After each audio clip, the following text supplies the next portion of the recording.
Hey, what's going on, guys? This is Brian from Simple Man's Comics, back again to tell you about my weekly picks.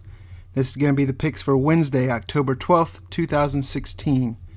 Having said that, let's go ahead and kick this off. First up, we have All-Star Batman number 3. Scott Snyder as writer, John Romita as artist. There's a John Romita Jr. cover, there's a Jock variant, and there's a Declan Shelvey variant. Make sure you pick these up. Flash number 8. This is written by Joshua Williamson. It's part 8 to the Lightning Strikes Twice run. Godspeed's bringing his killer spree to Iron Heights.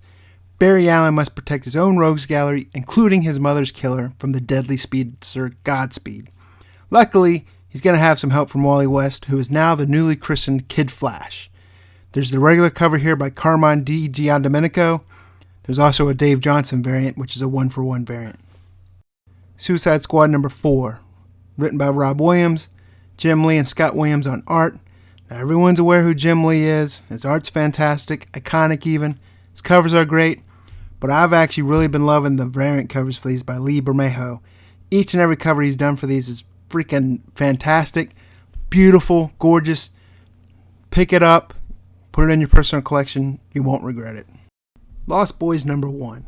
Now this is my pick of the week, and the only reason why is pure nostalgia. This movie in 1987 was iconic. It meant so much to me growing up. I watched it so many times. Loved the Frog Brothers. Had 2 Corys in the movie. But enough about the movie. Let's get on to the comic. This is a direct sequel to that movie. Looks like it's going to be a great story. It's written by Tim Seeley, who's awesome at horror comics. Also, there's a cover B to this, a 1-for-1 variant, which is done by Joel Jones, who's absolutely fantastic, and it covers the Sax Man. So if you've seen the movie, you know who the Sax Man, and you know that's one worth picking up. Clone Conspiracy number 1. Now this is the Spider event of 2016, according to writer Dan Slott. You can catch Spider-Man take on the Jackal, Doc Ock, Lizard, Rhino, and Electro. I personally like the regular cover for this. It's done beautifully by Gabriel Dell'Otto. But there is a Mark Bagley variant, there is an Alexander Lozano variant, there's a Blank variant, and there's also a Jim Chang variant. Check them out, pick out which one you like, but pick this up. Howard the Duck number 11. Now here's why I like this comic. This is the last comic in this series. It's also a special issue, but it's still at regular price. Guest stars Spider-Man, but what I have shown here is the variant for it by Chip Zdarsky. It's not the regular cover. So last issue of the series, so usually has a lower print run. It's got a great cover by a great artist, and you got Spider-Man. This may or may not do something down the road, but I like it. I'm going to go ahead and pick this up. Speaking of final issues, here we have Darth Vader number 25. This is the final issue in this series. The whole story has been absolutely phenomenal.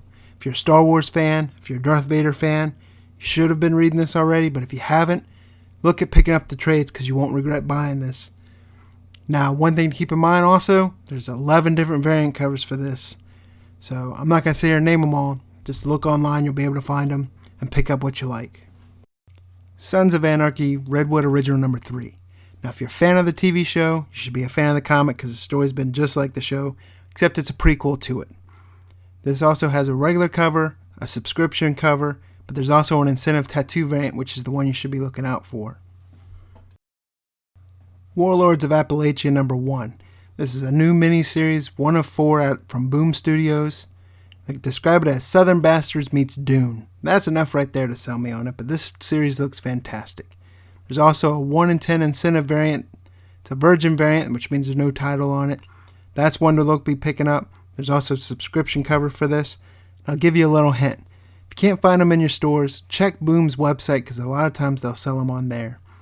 I also like this series because Boom has an exclusive development deal with Fox, so Fox has first rights at all their comics as far as producing them for TV shows or movies. Peepland number 1 from Titan Comics. Now this comes out of a new imprint from Titan called Hard Case Crime.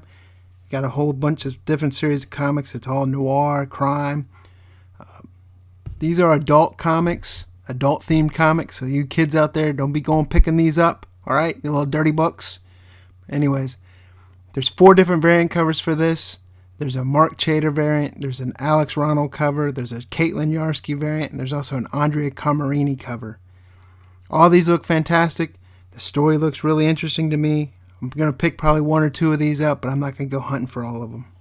I will say most of these variants are already sold out at a lot of places online, so it's probably going to be a lower print run. It might be a little bit hard to find, but keep an eye out for them. Reborn number 1. Now, I know I said Lost Boys was my pick of the week, but I'll have to say Reborn number 1 is the release of the week. This is the comic that's been on everyone's radar. It's the creator-owned comic by great artist Greg Capullo, known from Spawn, Batman, and from the writer Mark Millar. So, everyone's been looking for this. It's a sci-fi fantasy. It's where do you go when you die? Do you go to heaven? Do you go to hell? Well, this comic says no, you go somewhere else where you have to fight to survive, good or bad. Just keep in mind that there's a lot of variant covers for this comic. There's a subscription Greg Capullo cover. There's an incentive sketch variant by Greg Capullo. There's a Jock cover, a Frank Cho cover, a John Cassidy cover, a Blank cover, and there's also a Todd McFarlane incentive cover. So take your pick, find out which one you like the best, but definitely pick this up because it's going to be a great story, great art, and from issue 1, it's just going to take off and go from there. So there you have my picks of the week for October 12th, 2016. If there's a title you think we might have missed, go ahead and add it in the comments below. If you've enjoyed watching this video, click that thumbs up button so we know you like it. If you want to see more of these videos, subscribe to our YouTube channel. Also, let you guys know we have a brand new website up, simplemanscomics.com. If you're a fan of toys, if you're a fan of comics, if you're a fan of pop culture, check it out because we have stuff going up there all the time. This is Brian from Simple Man's Comics, and I'll see you guys again next week.